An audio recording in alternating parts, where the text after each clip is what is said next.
Maksudnya komunitas penikmat teh asli Indonesia. Kita menyadari bahwa saat ini marak produksi teh yang terindikasi ekstraksi, teh yang nggak bagus segala macam, itu banyak dikonsumsi oleh masyarakat kita. Kemudian yang kedua, kita ini punya sebetulnya punya tradisi tata cara minum teh yang khas Indonesia.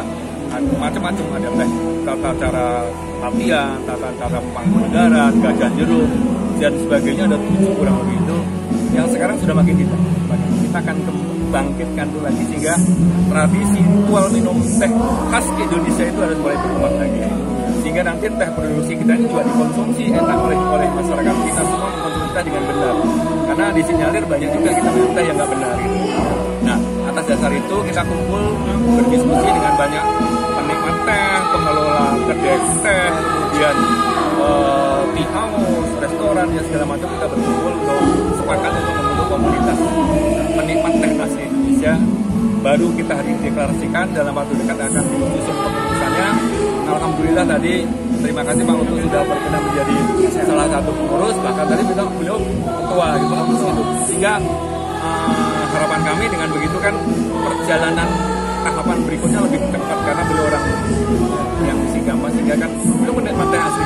Saya sejati bahkan kita bangga, sehingga nanti bisa cepat menjalar ke masyarakat, karena hampir 75% masyarakat kita mengkonsumsi teh. Kita harus selamatkan. Kita juga punya kebun yang punya teh, sehingga harus juga jangan sampai nasibnya seperti tanaman-tanaman yang lain.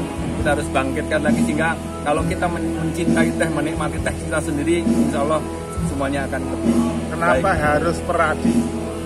Kenapa peradi yang harus peduli? Ya, saya nggak melihat peradinya, karena kebetulan teman-teman dapat cerita tadi yang dikatakan bahwa suatu saat ada acara, saya nggak tahu acaranya apa, ternyata beliau sangat menikmati teh yang diproduksi oleh Karanganyar, sehingga ketangkap peluang itu. Nah, berarti ini orang yang kebetulan beliau orang perhati dan pengusaha golok dan gitu. Kenapa kok bagi di sini? Maksudnya di deklarasinya di sini di Kemuning ini? Karena di acaranya yang dekat di Karanganyar adalah kebun. Karanganyar, dari Solo di Karanganyar. Yang ada kebun hanya di Karanganyar. Kita ingin sampaikan bahwa sebetulnya masih banyak kebun teh yang seperti ini. Jamus ada, tempat lain ada. Jangan hanya di Jawa Barat, Bogor aja. Kita Terus lanjut dulu. Dan fenomena yang ini bahwa dari Jawa Barat, kalau teh itu sudah laku di Solo, bagi Jawa Barat pasti teh bagus. Nggak tahu itu seberapa, belum sedang kita kasih. Jadi kalau indikator Solo Raya ini menjadi indikator kualitas teh. Ketika di sini orang menyatakan tehnya enak, nyebar ke Jawa Barat, tidak ada teh bahan, tidak ada gitu. Yang menjadi salah satu landasan. Kan ciri khasnya menjadi beda ketika saya lama di Bandung, jadi teh Jawa Barat dengan teh Solo itu sangat beda. Betul, Kemuning ini lebih khusus lagi Ya. karena pertama varietas tehnya masih sebagian peninggalan Belanda, kemudian tanahnya, kemudian lerengnya, topografinya kita berbeda, kita lebih banyak menghadap ke baratnya. Apakah penikmat teh Jawa Barat itu sama dengan yang di Solo? Kan itu beda. Kalau kaitan dengan itu, Jawa Barat itu kita kirim dari sini sebagian. Untuk di sana untuk saus.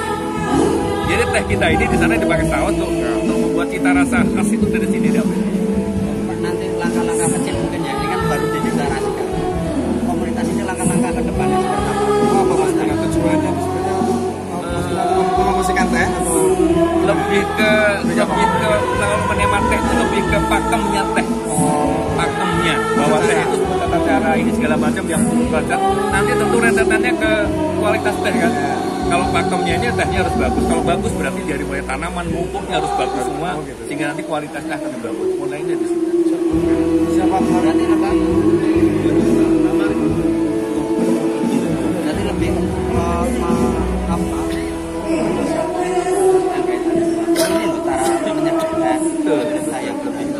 Lebih ke pengen juga menyelamatkan jangan sampai lebih memuliakan. Kita selama ini nggak memuliakan teh. Teh itu dianggap ya minuman begitu aja. Kita harus angkat derajatnya sehingga dia lebih mulia. Kita minum teh itu ada kebanggaan bagi kita. Paling tidak kalau hanya penikmat teh nanti diharapkan teh ini teh bagus, nanti bisa merembet ke penanam, bibit dan sebagainya. Berdampak ke sana pasti. Ya. Kualitasnya pasti akan kita perbaiki sehingga gitu. Sekarang udah kerasa bahwa setelah kita mulai edukasi, solusi kita buka nih sekarang. Mulai hari ini kita juga nyatakan bahwa tempat ini bisa untuk edukasi wisata edukasi teh. Jadi bisa melihat pabrik proses metik sampai proses penggilingan di pabrik tahap pertama, kemudian sampai di industri hilirnya kita akan tunjukkan seperti itu. Ini loh proses teh yang benar, dan kemudian boleh nanti mencicipi teh sepuasnya di sini gratis. Nanti masuknya bebas ya, gratis mas. Ada berbayar tapi per jam. Itu nanti masih dirumuskan atau? Enggak, sudah. Sekarang kita sudah buka, mulai hari ini kita buka. Berapa Pak? 30.000 per orang. Kemudian kalau mahasiswa anak sekolah ada diskon dan dapat bisa menikmati Teh. banyak varian teh nanti diseduh diminum gratis sepuasnya di sini. Dan ada edukasi. Paket boleh, person boleh, 1 orang pun kita akan layani. Nanti akan masuk ke dalam pabrik teh. Pabrik tehnya tadi peninggalan Belanda. Terus kemudian kebun tehnya masuk, kita ajari bagaimana cara metik, cara ngolah, cara nyeduh sampai ini minumnya. Tadi ditempatkan dengan momentum dibukanya. Betul sekaligus ya. Biar pemahaman teh itu terbuka, karena pemahaman tentang teh ternyata masih ketinggalan dibandingkan kopi. Padahal ilmunya lebih menarik, dan Solo Raya 80% mengkonsumsi teh. Air putih nomor sekian di warung. Iya kan, setelah teh dulu baru itu. Kalau salah minum teh apa akhirnya? Kasihan generasi kita. Sehingga kita harus bergerakkan. Gitu. Komunitas ini berapa sih Pak? Berapa teman? Dari berbagai wilayah? Oh, ya enggak, ini baru declare dari tokoh-tokohnya saja. Tapi nanti akan kita kembangkan Karanganyar dulu, berkembang Solo Raya. Solo Raya harus jadi pionir. Jadi embrio dulu ya? Terima kasih.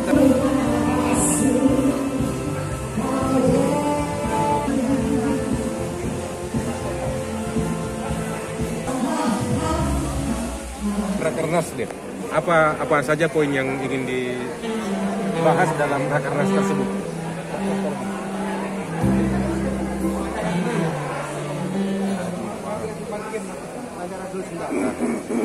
Ya, jadi kita akan ada Rakernas di Solo mulai besok. Diharapkan akan dibuka oleh Pak Wali Kota dan juga dihadiri oleh juga pejabat gubernur Jawa Tengah, dan dihadiri oleh lebih kurang 1.500 peserta yang datang dari 190 cabang DPC di Indonesia. Ya. Di samping itu juga ada Rakernas khusus untuk PBH, itu Pusat Bantuan Hukum Pradi. Secara khusus mereka juga akan beraker di Solo bersamaan dengan raker kita, dan juga raker dari Young Lawyers Committee atau Kak Muda Pradi.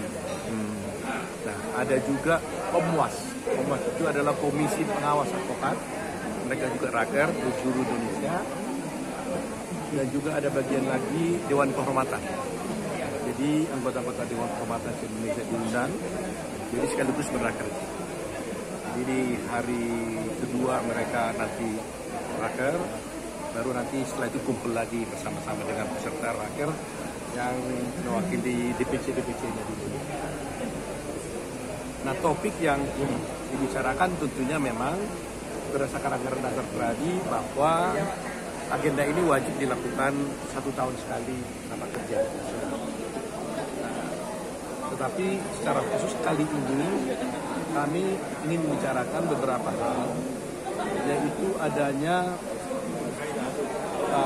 suatu agenda reformasi hukum, agenda reformasi reformasi pembaruan hukum, ya, yang dicanangkan oleh Menteri Menko Polhukam Prof. Mahfud, di mana di sana ada salah satu usulan untuk membentuk suatu Dewan Advokat Nasional di Indonesia, di mana Dewan Advokat Nasional yang di konsep tersebut kelihatannya ada campur tangan pemerintah terhadap pembentukan organisasi advokat di Indonesia ini. Nah, terus terang kemarin juga kita bulan yang lalu kita sudah ada Rapimnas di Hotel Sultan Jakarta. Semuanya cabang-cabang menolak agenda reformasi yang dibuat Prof. Mahfud itu, karena dianggap apa yang dibuat oleh Prof. Mahfud itu mengabaikan dan menafikan independensi advokat itu sendiri. Nah, ini menjadi isu penting di dalam Rakernas ini, bagaimana mensikapi itu, apalagi kalau itu dijadikan sebagai satu perpres ataupun sebagai perpu, apakah sebagai undang-undang umpamanya. Itu yang kita sikapi. Yang kedua tentunya kita juga akan membicarakan internal organisasi, bagaimana pembinaan anggota, peningkatan kualitas pendidikan, kualitas etika profesi dan sebagainya. Ya, jadi itu yang rutin. Pak, tadi memang apa konsep-konsep yang ditawarkan oleh Profesor Mahfud tadi, ketika itu misalnya nanti ditetapkan, apa implikasinya terhadap profesi advokat itu sendiri? Ya, makanya itu kita akan coba merupakan menentang itu ya. Sebab kalau itu digabungkan itu sama dengan menghancurkan harapan dari pencari keadilan. Kenapa? Karena advokat itu pada dasarnya dimanapun di dunia itu adalah bebas dan mandiri, independensi gitu loh. Jadi membela klien itu, advokat itu harus bebas dari campur tangan dari pihak manapun, termasuk campur tangan dari pemerintah. Ya, nah kalau sampai Dewan Advokat Nasional ini dibentuk dan diberikan kewenangan oleh pemerintah atau oleh negara untuk mengatur tentang advokat itu, maka otomatis advokat itu tidak mandiri lagi, tidak independen. Nah, kalau kami ini advokat tidak independen, tidak mandiri lagi, membela klien, pasti klien kita itu yang dirugikan. Nah, siapa klien itu? Ya rakyat, pencari keadilan. Jadi kalau saya takut sudah di bawah tekanan pemerintah, saya takut dong membela klien ini. Saya takut membela rakyat ini. Nah, ini berbahaya konsep itu. Dalam arti berarti ini sosialisasi terhadap anggota untuk menolak terhadap Dewan Advokasi Nasional. Justru datangnya ini mulai dari anggota tadinya. Penolakan ini ya? Penolakan ini muncul. Waktu kita Rapimnas, mereka menolak. Nah, tentunya kita bicarakan. Bagaimana kita menolak hal itu. Dan kita ingin juga bertanya, kenapa sampai ada ide seperti itu? Di mana ide ini sebenarnya sudah pernah diajukan di tahun 2016, lebih kurang. Ya, 2014 kalau salah. Nah, waktu ini digulirkan oleh DPR di tahun 2014, kami 10.000 advokat seluruhnya demo itu dulu di Jakarta dan gagal ya? Kan, akhirnya dibatalkan. Ini digulirkan lagi. Nah, kok barang sudah ditolak, sudah boleh katakan barang yang sudah tidak berguna menurut kita, kok masih digulirkan? Ada apa sebenarnya? Itu yang begitu banyak kecewanya para advokat Indonesia terhadap konsep dari Menko Polhukam ini. Kenapa tidak dicari misalnya alasan penolakan itu apa? Alasan pengguliran kembali. Nah, itu yang justru persoalan. Nah, karena itu kan baru kita lihat di dalam buku yang sudah diterbitkan oleh Menko Polhukam kan. Adanya usulan pembentukan Dewan Advokat Nasional di mana akan dibentuk pertama kali oleh pemerintah gitu loh. Apakah ini merupakan salah satu bentuk kekhawatiran pemerintah dengan sepak terjang advokat selama ini? Ya, sebenarnya di dunia ini pun advokat itu memang merupakan partner dari pemerintah karena dia itu salah satu penegak hukum yang harus sebenarnya memang tetap harus ada. Sebab kalau advokat nggak ada, jalannya pengadilan itu juga tidak bisa. Ya, nggak bisa pengadilan itu berjalan kalau tidak ada advokatnya. Tidak ada keadilan. Jadi dia harus dibuka karena akses to justice atau akses kepada keadilan itu bisa terbuka dan bisa didapatkan oleh masyarakat itu melalui advokat ini. Kalau advokatnya tidak ada, ya masyarakat mencari keadilan, rakyat itu akan tertindas, diabaikan hak-haknya gitu. Oke. Siap, terakhir mungkin Bang, dalam Rakernas ini juga nantinya akan dibahas misalnya terkait dengan nun sewu adanya punishment terhadap advokat nakal dalam tanda petik. Nah, kalau itu kan memang sudah kalau itu sudah aturan yang rutin bagi kita karena bagi advokat yang melanggar kode etik Ya. banyak sekali yang ditindak oleh Pradi. Makanya di Pradi itu rutin setiap hari Jumat itu pasti ada sidang dewan kehormatan. Oh iya. Jadi kita tertib, tidak seperti yang lain. Kita tertib. Dan kita punya sekarang baru bangun gedung baru, ada satu tower di Jakarta, gedung Pradi namanya Pradi Tower. Kita akan resmikan itu kalau tidak tanggal 21 mungkin Januari. Di situ juga semua lengkap, ruangan-ruangan dewan kehormatan daerah, dewan kehormatan pusat, semua lengkap. Sejauh ini sudah ada berapa yang diberikan punishment itu? Wah, banyak ya. Ada sekitar berapa? Waduh, saya kan Nggak ada hitung. tapi kalau dia datanya itu banyak. Kalau jenis pelanggaran yang mereka lakukan biasanya apa? Macam-macam ya, ada yang mentelantarkan klien, Oh. ada merupakan konflik of interest, ya, konflik interestnya bentuk benturan kepentingan antara advokat ya. Siap. Ya. Soal yang ini aja, soal tadi deklarasi. Sunsetnya. Soal deklarasi ini sambil jalan aja nggak apa-apa. Nanti ya. Sebelah sini. Iya deklarasi. ikut aja Oh, nanti. ini harus didukung, harus didukung, harus didukung. Nyala juga penikmat kopi juga. Penikmat teh juga. Iya, iya, harus didukung itu. Karena kok teh kita tidak kalah dengan teh luar negeri. Harus kita dukung.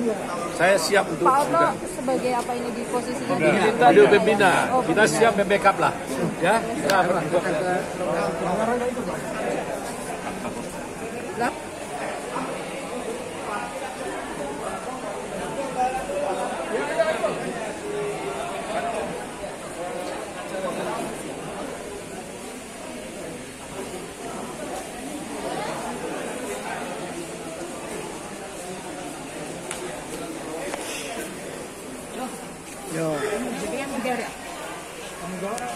Ya udah, jenengan mau kembali rene.